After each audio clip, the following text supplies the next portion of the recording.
Here at the TJ Tribe, we are always talking about how best you can be earning alternative income using real estate. But there is something that is called taxes. Because many of you have asked this question, and the question that you asked was, TJ, do property taxes eat into your investment returns? Because I am failing to navigate this.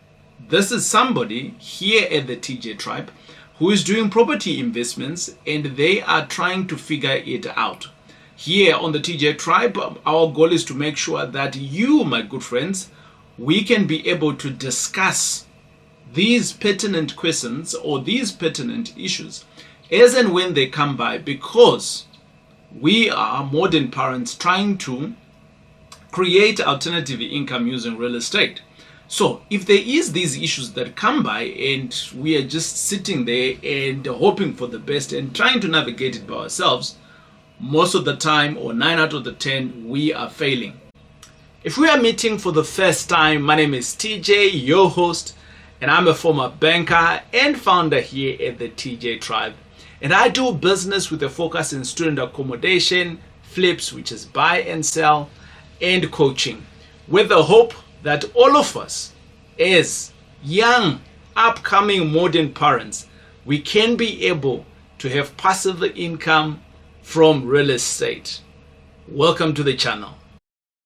It is not that I am clever, that I bring you these conversations, but it is because we as a community, we talk about these things, and obviously then I start to look clever. But obviously I've been doing this for a minute, and some of these questions that you might ask is things that I've gone past in my journey of investing in real estate. So I have the privilege today of answering this question from somebody who is doing their business of alternative income in real estate.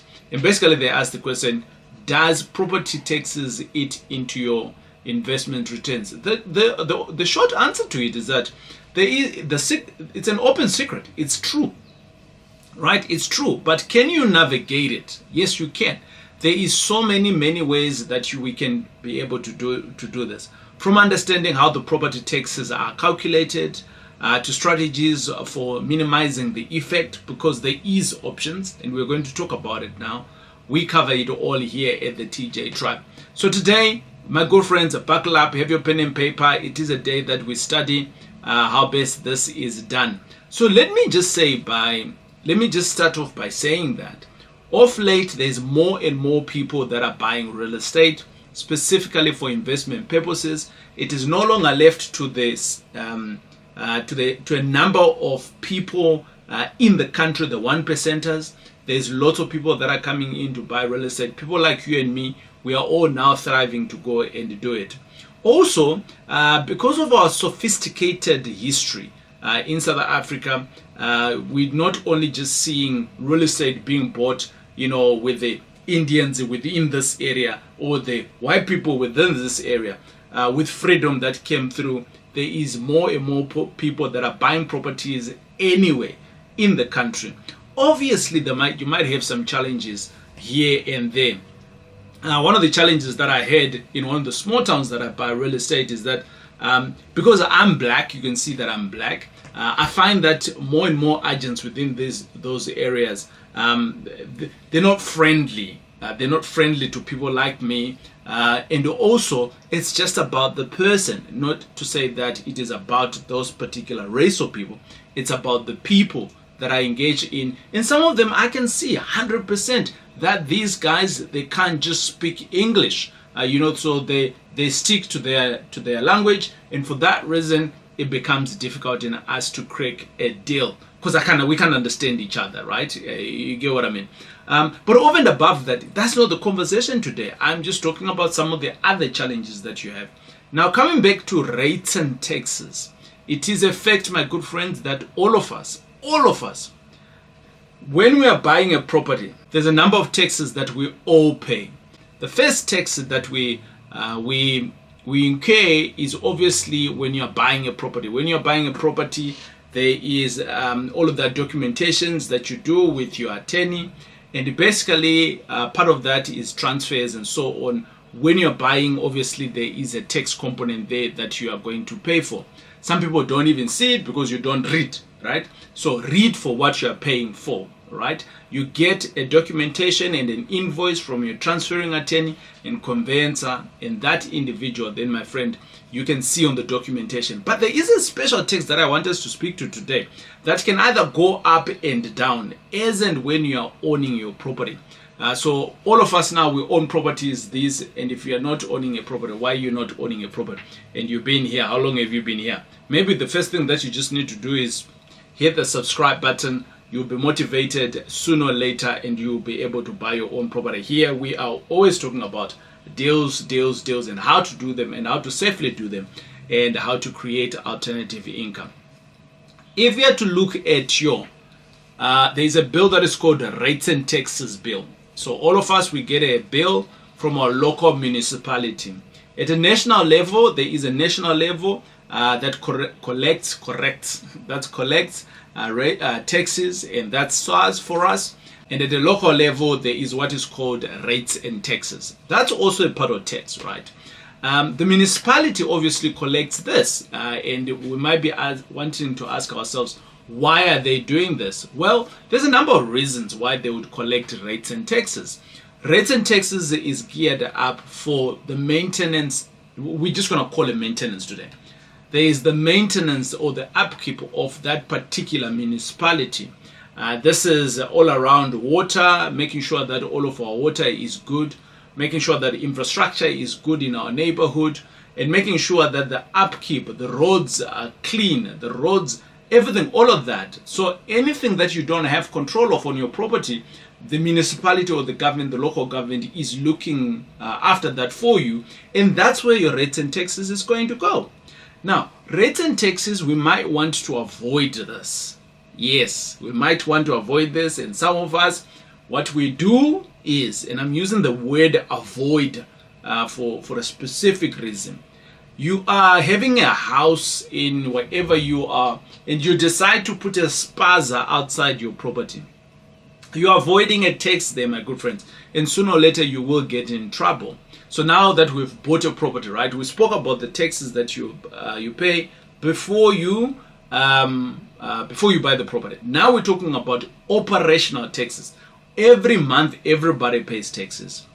The lower the value of your house, the lesser the tax rates and taxes are. The higher the value of your properties, the more the higher rates and taxes you pay. The more commercial activities that you do on your property, the higher your tax bracket for rates and taxes. Does it make sense? Now, having said that, I want to come back to that comment that I've said. You have your own house, and basically what you're now doing is that you have created a spaza at the backyard of one of your investment properties. I see this lots of properties. This is in and around the city. Any city. I've done Durban, I've done Cape Town, I've done Johannesburg. It's all kind of like the same in the inner city. And the houses are spacious, and they make them multi-purpose rooms, and then right there on the street, they put a spaza. I'm just giving an example as a spaza. Now, the spaza, and the reason why I'm using a spaza is that it's a common business thingy that we all know, right? Who doesn't know a spaza? The spaza, to be specific, it's a commercial activity, right? And because it's a commercial activity, the municipality now is going to say, well, you need either to change the land use on your property because you've got commercial activities. That's number one. Or you need to get consent from the local municipality for you to have your spaza.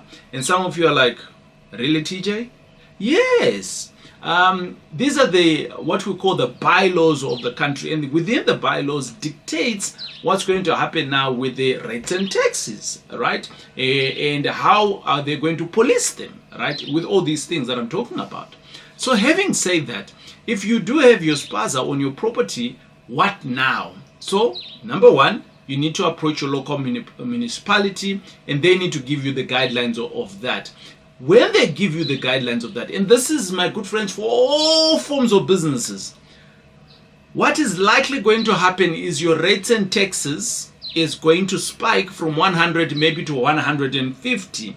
I'll give you another example, my good friends. You all know that I am in student accommodation. Within student accommodation, basically, I might buy a house today for 2 million rand, and the rates and taxes for it is around about 1,500 or let's say 2,000 rand, right? However, the moment that I'm going to have students on the property and I've done the right thing, I've gone to the municipality and I've asked them for the correct consent, or I've asked them for what is called rezoning, which is changing the land use, my rates and taxes will spike up to potentially double that. Why? Because I am doing a commercial activity on the property, number one. Number two, the city is going to be working slightly higher than normal, because now I have 10 students as opposed to 4 people that were supposed to be a family staying on this property. So now the 10 people, the municipality needs to service them. 10 people are going to throw litter on the street. 10 people are going to poo in the toilets. So it's going to be overflowing, and maybe they might need to come out and fix more regularly than before.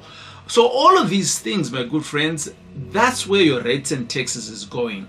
So the question that we want to answer is, does property taxes actually eat up into your investment return? The short answer is yes. However, I also want to now explain it. When we are now just looking from it cold, I am buying a property today and I am thinking of putting a spaza, I'm thinking of doing student accommodation. But when I am buying at the moment, I am not including the spike that I'm going to get when I change the land use. And I calculate the property based on today's rates and taxes, which is just a house, residential. And now tomorrow I'm now operating it, and bingo, I get a surprise. Surprise, surprise, my rates and taxes are higher. Well, my good friends, definitely it's going to eat up into your return on investment. So all of a sudden, I was thinking that I was going to be making X amount of money, and my rates and taxes have doubled up. So I'm no longer making that profit, and now I am not in a good position. Does it make sense? So can you see how practically that can happen? It's an everyday omission that I see many investors doing, and obviously we're talking about this so that you don't make that same mistake. The other one that I can speak to is that many people, they do not know that in some areas rates and taxes are very low. So it might be strategic for me as a property investor to say, hey, I buy X types of properties, and then I need to look into the different cities or different suburbs, and then I now start to look for where the rates and taxes are cheaper. And for that reason, I can be able to do whatever I need to do on my property, but because the rates and taxes are much lower, and I can now focus on investing in those areas. From time to time, the city might just do what is called gentrification, right? And should I go back again? Yeah, I'm going to go back again. The word is gentrification, right? Some of you are like, TJ, what is that? Hey, my good friends, we are here to learn, isn't it? I had to learn also what this word is. I'm going to put the meaning right here so that you can all understand what gentrification is all about. But here is what gentrification is all about. So the town might just go through gentrification and you don't know about it, or you didn't know about it, and you bought without knowing about it. So it's coming back to its former glory. And for that reason, the city may just decide to increase the rates and taxes, and then bingo, you are now having an impact, or should I say the taxes are now eating into your return, into your investments returns. And these are some of the other things, my friends, that we can either be on the lookout for, and we can be able to see how best we can be able to do that. Now, what are some of those areas, TJ, where we don't pay rates and taxes, or where we don't pay, we pay lesser rates and taxes? I don't know. At average, I would say go and look into the majority of our townships. Their rates and taxes are a little bit lower. Within our suburbs, the rates and taxes are slightly on the high side. So it just depends. So as an example, would I go and invest in the township and where there is no any economic vibrance going on? A township that will come to mind for me is an area that was that used to be, I won't mention the name, but I'm just going to give it a description.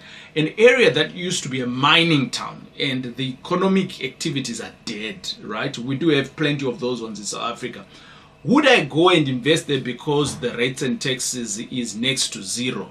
Well, there's no business there, so I wouldn't go and invest there, right? But take it for an example, an area like some of our areas like Tembisa, some of our areas like Soweto, some of our areas Khayelitsha. Now there's activities, right? The rates and taxes could be low in those areas. But can I afford to go and invest in those areas? Can I afford to collect my rent for the next 20 years? Maybe the answer could be no for me, right? But for you, it might be great. So for you, it's a good investment. And obviously, you are now figuring out a way around these rates and taxes. I bought a property. I'm going to leave this one with you as I land the plane. I bought a property at one point and in Durban, and I didn't know the previous activities on that property. And basically, it was a brothel. And the municipalities, the city of Durban, had increased the rates and taxes for that property alone, right? And so I was paying around about 15,000 on that property for rates and taxes, and I'm trying to figure out why was that so. And it was a sizable piece of land of around about 3,000 squares, and we had bought it for development purposes. And with that, my good friend, what then eventually happened is I went to the city and I asked, and they said, well, you were utilizing activities, or you're doing activities that were illegal. I said, no, it was not us.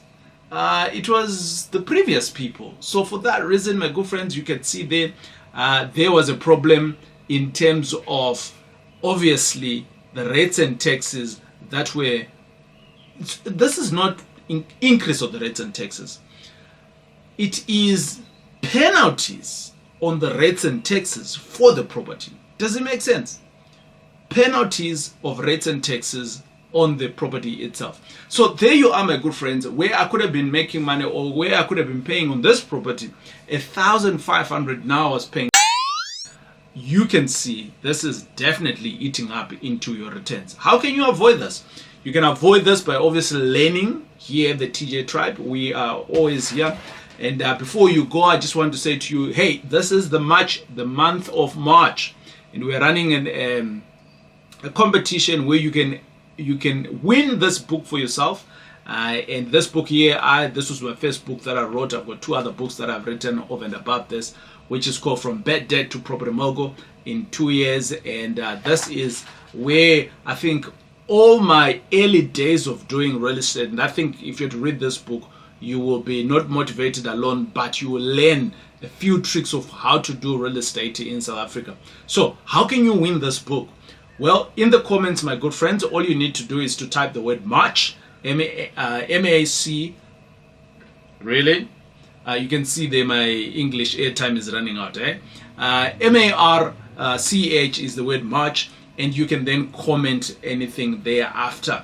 And when you comment, my good friends, you already stand a chance to win this book here. And obviously, you need to be subscribed right here at the channel. And basically, our requirements is, number 1, you need to be subscribed. Number 2, you need to comment. And we will then do a draw and send you this book here. Until we see each other again on the next video here, my good friends, happy investing.